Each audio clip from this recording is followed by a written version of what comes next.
Magandang umaga po sa lahat. Status po natin dito sa Araneta Avenue, Barangay Tatalon, Quezon City, corner A Road. Ayan po, kung makikita nyo yung bus, halos lubog na po, no?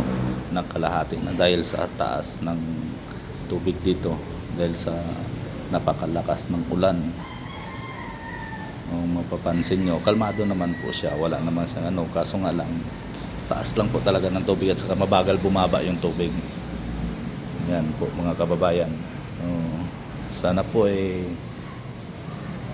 tayong lahat na nasa loob ng bahay, pag hindi po kayang, kung kayo pumapasok, kung hindi po kaya na makapunta sa trabaho, huwag na lang po susubukan na lumabas kasi baka mapapahamak pa po kayo.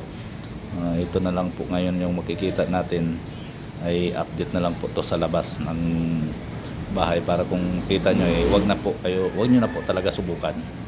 Ganito lang po dapat, maging safety tayo, preparar na lang po tayo para sa kaligtasan natin. So malalim pa po yan. Makikita nyo napakalalim ng tubig. Yung mga kawawa dyan, yung ibang baga maagang umalis ng bahay pupunta ng trabaho, tapos naabutan ng malakas na biglang pagtaas ng tubig. Wala pa ito, makikita nyo ang mga birds na nakaparada banda roon sa kabila dahil yan dyan, paggawaan ng simento, sa may simento po yan dyan, yung mga birds na yung hinahatok nila yan. Mabuti na lang po hindi po kumulaps yung tulay, no? Dito po yan sa yan, nakikita nyo ang laki na pinsala ni Karina ngayon.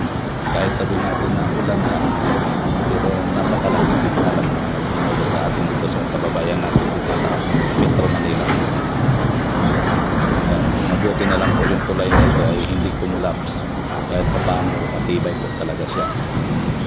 Sa lakas ng agos ng tubig na yan, yung mga birds lumubog na, no? Makikita nyo sa video yan.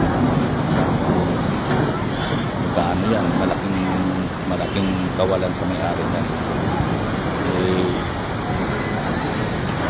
Napakalaking pera po yung napinsala.